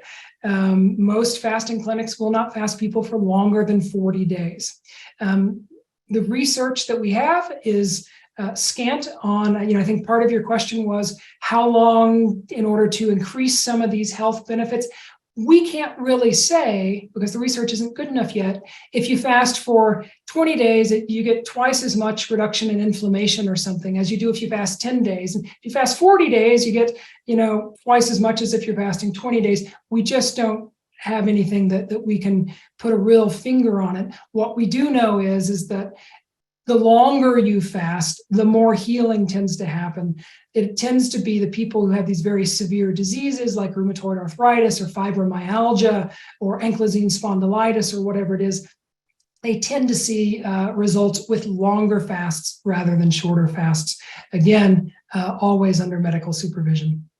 Great. Thank you for that answer, Steve. Our next question is going to be from David. David, please state where you're from and ask your question.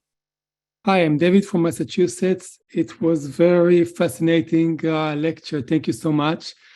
And my question is, I'm doing intermittent fasting or daily fasting, not the way that you was recommended. I'm skipping breakfast as you used to do many years. And I will be challenged to skip dinner instead based on your lecture. But lately I've been approached by friends and family, and again, I'm doing it for a few years, that they have shared with me some YouTubes that claim that daily fasting have more harm than good. There is some researches that been by Professor Matt Kebelheim and medical doctors such as Peter Attia that said that this causes losing of muscleness. And they've claimed that time-restricted fasting benefit may only because of less calories consumed and does not have any benefit compared to calories restriction diet. So I would like to know what is your opinion about this, because again, I think that, for me, it did good, even if I skipped the breakfast, but, this is what running lately on YouTube and some channels that, and I would like to know what is your opinion about this. Thank you so much. Yeah, it's a very good question. So there's an awful lot there. So there have been headlines in the New York Times and other places when some studies have come out that have shown sort of minimally good results or even sort of questionable results for daily fasting for time-restricted eating that suggest that this is very harmful. In fact, the head of one of these studies at the University of California at San Francisco had been someone who'd done daily fasting himself. And he said after doing this long study into daily fasting and finding that the results weren't great, he was no longer doing it. I would say a few things. First of all, it is almost entirely the case that the studies where the results aren't as good are ones where people are skipping breakfast, which really goes to the point that I was speaking of.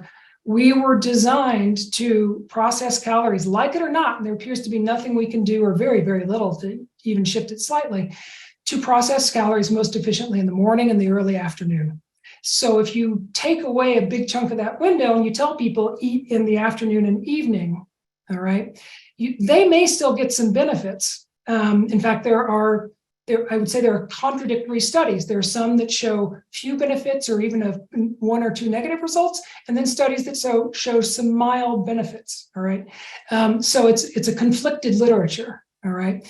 But they're not going to get the benefits that they get if they did in what's called early time restricted eating, which is having a window of, again, somewhere in the ballpark of 8 a.m. to 2 p.m. or 8 a.m. to 4 p.m. or even 8 a.m. to 6 p.m. I discuss, there's a lot of detail and it's pretty technical. I discuss some of this on the fasting FAQ, frequently asked questions page of my website. So I would ask you to maybe go there and look at my discussion of some of that controversy. But to try to get to the rest of your question, which is important, which is there are people who are saying that it's just a matter of caloric restriction. You're only getting these benefits because you're losing weight. That is simply not true. They either haven't read the science or they're misrepresenting the science. I spend half a chapter in my book discussing one very good study. It was done by a researcher named Courtney Peterson, who's now at the University of Alabama, Birmingham. And she did a study where she put people on this early time restricted feeding window. She put another group on a much wider, sort of more normal eating window and compared the two. And what made it interesting was people who eat in the time restricted window usually will lose weight, as you're saying. She kept the weight constant. If they started losing weight, she gave them more calories. If the other group who were eating the wider window started putting on more weight, she gave them fewer calories. So their weight stayed the same the entire time. The benefits they got were huge. The benefits that I was talking about earlier with SIRT1, the longevity gene, and with the increase in autophagy. Those were from that study by Courtney Peterson, in which weight was held the same, and yet they still got these amazing restorative results that are just, I think, incontrovertible. And study after study after study has been finding, has been confirming it and finding similar results. So I just think that piece of it is a canard, and it's disappointing that people are still putting it out that it's only about weight loss and that's why you get healthier. Do people tend to naturally restrict their calories when they do restrict their time window? That's exactly right. People lose weight on time restricted feeding. And there was a question early on, is there something magical that happens in the metabolism? And there's a little bit of that metabolic magic. You burn a little more fat overnight, but it's really minuscule. So most of what's happening is people who are used to eating across 15 hours a day, they cut their window back to 12 or 10 hours. All of a sudden, they're eating a couple, 300-400 maybe calories fewer each day. And that's why 98% of people lose weight on time restricted feeding windows. Okay, thank you. Our next question is going to be from Cheryl. Cheryl, please state where you're from and ask your question. I'm from Santa Rosa, California. Hi, Steve. Thank you for Cheryl. the wonderful presentation and also for your very thorough book, which I'm reading. And my question has to do with prolonged water-only fasting for the purpose of prevention and longevity. And I've heard Dr. Goldhammer say that healthy people have even more to gain from water-only fasting than people that need to reverse disease. And I think he even does it himself a few days every year. And so I'm wondering if you have an opinion on that and whether you do that yourself. Good questions. I have not heard Goldhammer say that healthy people have more to gain. In fact, I think I've heard him say sort of the opposite. But he does believe, and I think this is what you're speaking to for sure, that healthy people ought to fast regularly. He agrees that everyone should eat in a time-restricted feeding window each day. I think the window that they use there in Santa Rosa at the True North Health Center, Goldhammer's outfit, I think it's an 8-hour window that they tell people to aim for. And as far as prolonged fasting, we don't have, again, the research is it's been neglected for so long. So we don't have research to guide us on how often a healthy person should fast for prevention. What fasting doctors like Alan Goldhammer, and he's not the only one, the fasting doctors at the Buchinger Wilhelmi clinics in Germany and Spain, for instance, say something similar. Do a fast every year. And what Goldhammer, for instance, recommends is do a 7-day fast. If during those 7 days, you don't have any symptoms, you don't have, a headache, you don't have nausea, you don't have just crushing fatigue, you don't break out in a rash, things that might indicate an underlying illness trying to resolve during the fast. If none of that happens, at the end of 7 days, you're done. See you again next year. All right. At Buchinger Wilhelmi, where they do modified fasting, they also recommend a fast of a year, but because it's modified fasting, healing takes a little longer. The repair mechanisms don't quite kick in quite as quickly, but it's still highly effective. They usually would say something more like come and fast for about 10 days or so on modified fasting each year. So yes, that's the recommendation. I do a fast every year. Actually do it more than every year because I still see myself after decades of bad health as someone who's recovering. And so I think that I noticed that my body, after about 6 months or so from my last fast, starts to feel not as good as it had. So I do a fast twice a year for about a week each time, if it all goes well. My wife, who is in fantastic health, does a fast of only once a year. Thank you, Steve.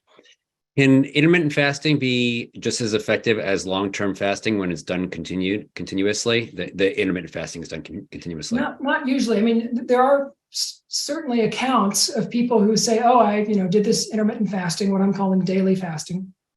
I did this for 6 months, and my X fill in the blank disease went away or greatly reduced." But they're extremely rare. You just you don't get the sort of accounts that you're getting regularly from fasting clinics of, my type 2 diabetes completely reversed during my fast and then stayed away when I ate a vegan unprocessed diet for, forever thereafter. People who just narrow their eating window aren't just getting the same kind of payoff. We don't know all of the mechanisms that are responsible for that. But we do know that the mechanisms that are being kicked in your, let's say, 12 or 16 or 18-hour overnight fast are nowhere near as deep or powerful as the ones that, kick in on a 12-day fast or an 18-day fast or even a 40-day fast.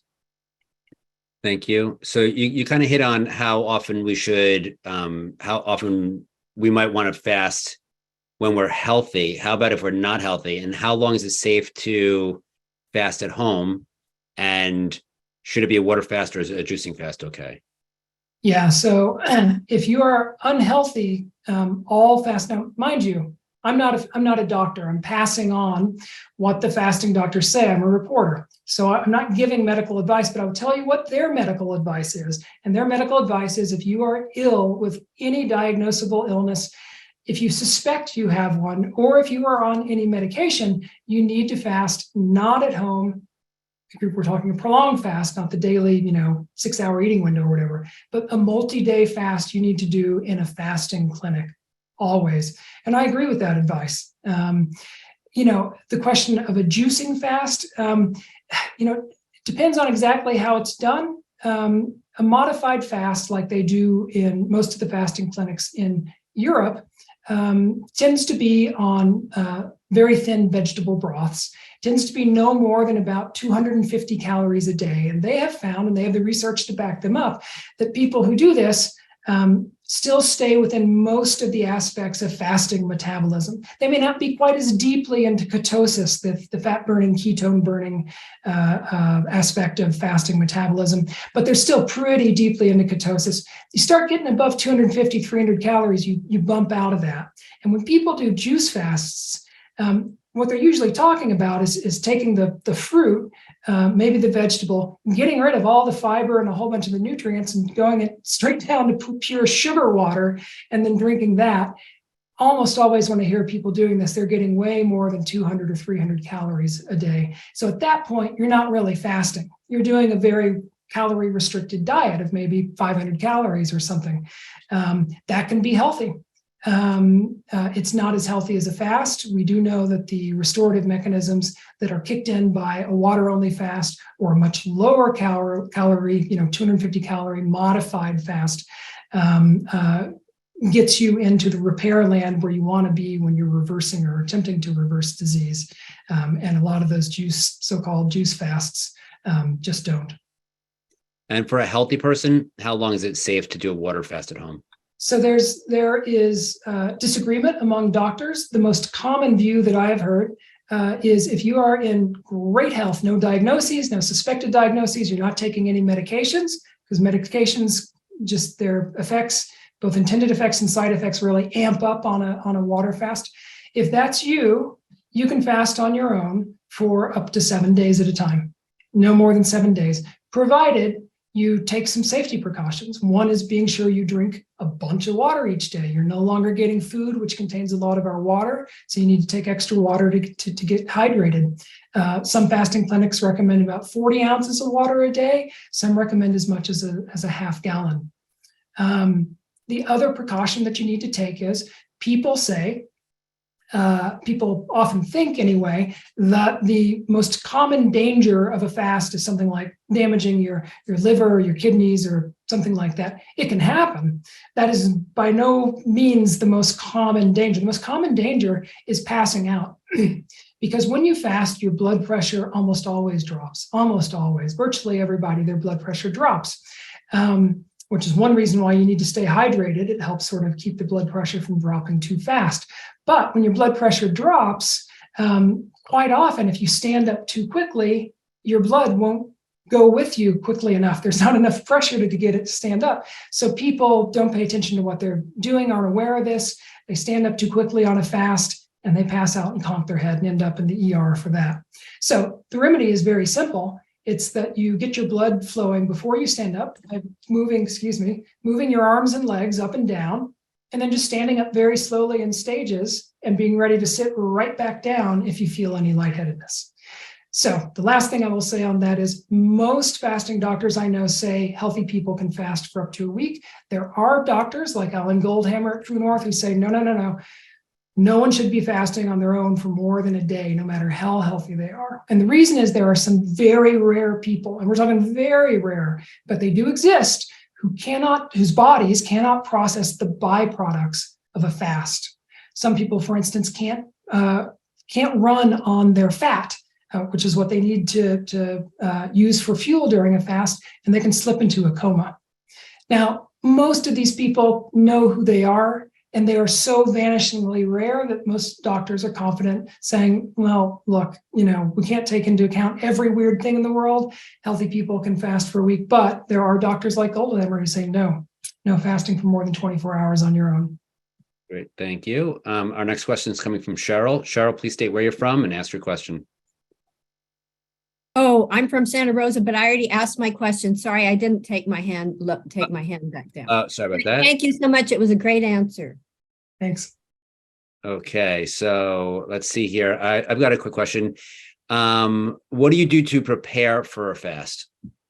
So the daily fasting needs no preparation. The prolonged fast, the multi-day, multi-week fasting, what fasting clinics will tell you is basically eat a healthy diet. Because what you want to have happening on your insides when you stop eating is for everything in your insides to flush out of you quickly and not give you any problems. What's going to give you problems sitting around a long time on a fast?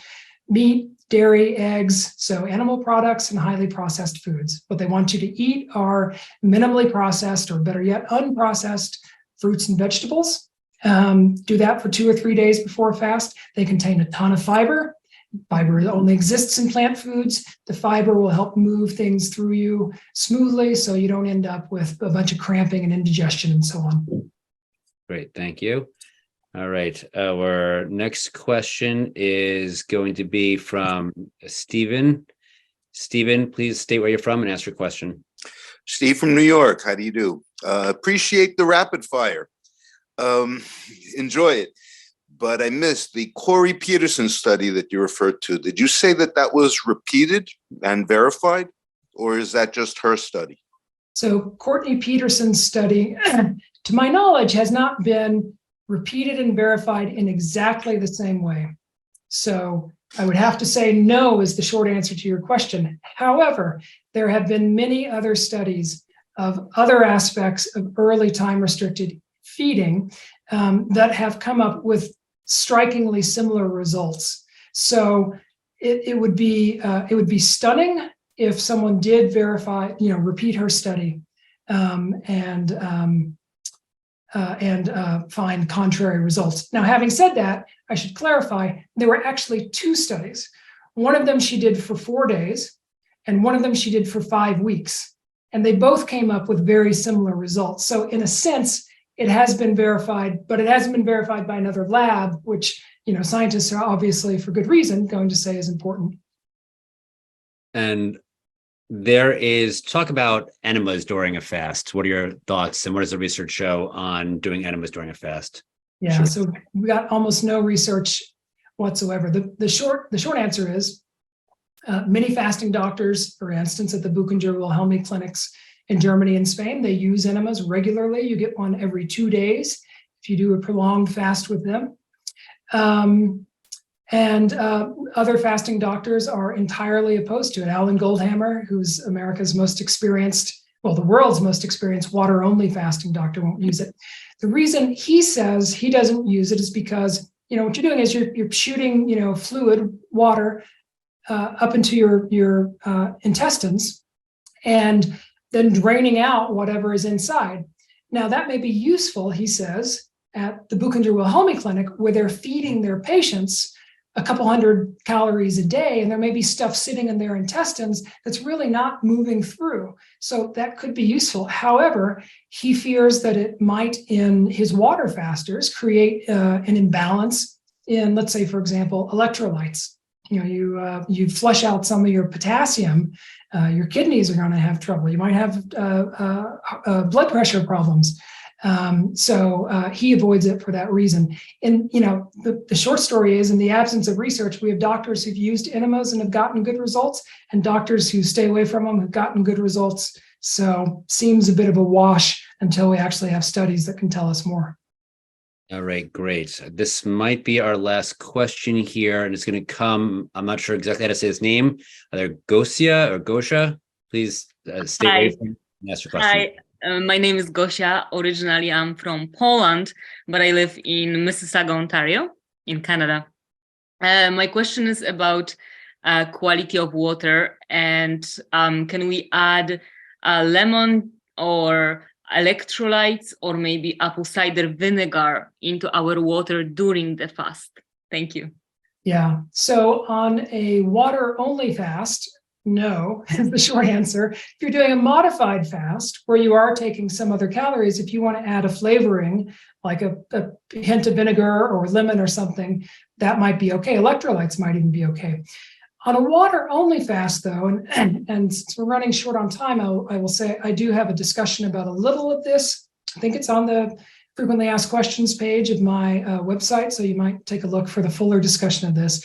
Could be in there's a link to a discussion I had on Reddit. It could be in there. But what I will say is this: if you're doing a fast for 3 days because you want to feel better, and you find that electrolytes help you maintain your energy more or something, you're probably not going to cause any harm. However, people have gotten killed on longer fasts when electrolytes are used. And it's a long story, but the short version is a good fasting doctor is going to be checking your blood and urine on a prolonged multi-day, multi-week fast. Will be checking your blood and urine regularly, in addition to doing physical exams of you throughout your fast. All right. What happens is, if they see your potassium is tanking or something, or your magnesium is way off or whatever, maybe they watch it for a couple of days or something. If it doesn't get better, they're going to break your fast. Because if they don't do that, something's going to get hurt. You may hurt your kidneys, you may hurt your liver, you may hurt something else, and you don't know, okay? If you take those electrolytes, all right, your potassium numbers may go back up. Great, you think the problem's solved, right? Well, in fact, there may be some other cause that's further down in that causal chain that has caused the problem. And so what you've done is you've fixed a symptom, but that problem that's still going on in your internal organs may be developing, and you could get severely hurt. Now, that's when a doctor is watching you and looking at those readings. That's why they don't want to give you anything. But the same might be true. We just don't have enough research to say, all right, if you give people electrolytes and they're at home and they say, oh, well, I was feeling like crap 3 days ago. I was going to have to break my fast. This felt so awful, which might have been the right call. But now they took these electrolytes. Oh, I feel great. I'll continue this fast. Well, we don't know. Did those electrolytes actually help and solve everything that was going wrong there? Or did you solve a few things, but other things, again, with your internal organs are going wrong and you might be hurting yourself? So again, as I say, people have gotten killed with supplementation that was sort of done by doctors who had a lot of hubris. I mean, think about this, and I'll just close with this. We developed this fasting mechanism over 1 billion years. Some of these fasting mechanisms we share with yeast, with whom we last had an ancestor in common 1 billion years ago. Nature has exquisitely designed our bodies to function when we go without food, as we inevitably did throughout periods of our evolution, all right?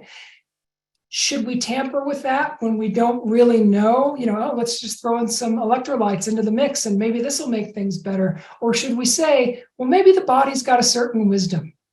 And if I'm fasting and I feel like garbage, maybe I should take that not as something to paper over, but as a sign that maybe my body isn't healthy.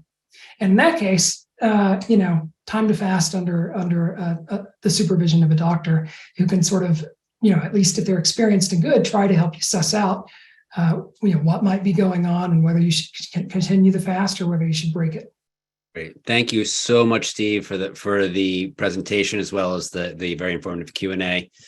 So the audience would also like to share their appreciation with you. So we're going to open up the mics and you'll hear a big cacophony of thanks. Thank you for sharing your story. Very interesting. Thank you so much. Thank you. Amazing. Yeah. No, but I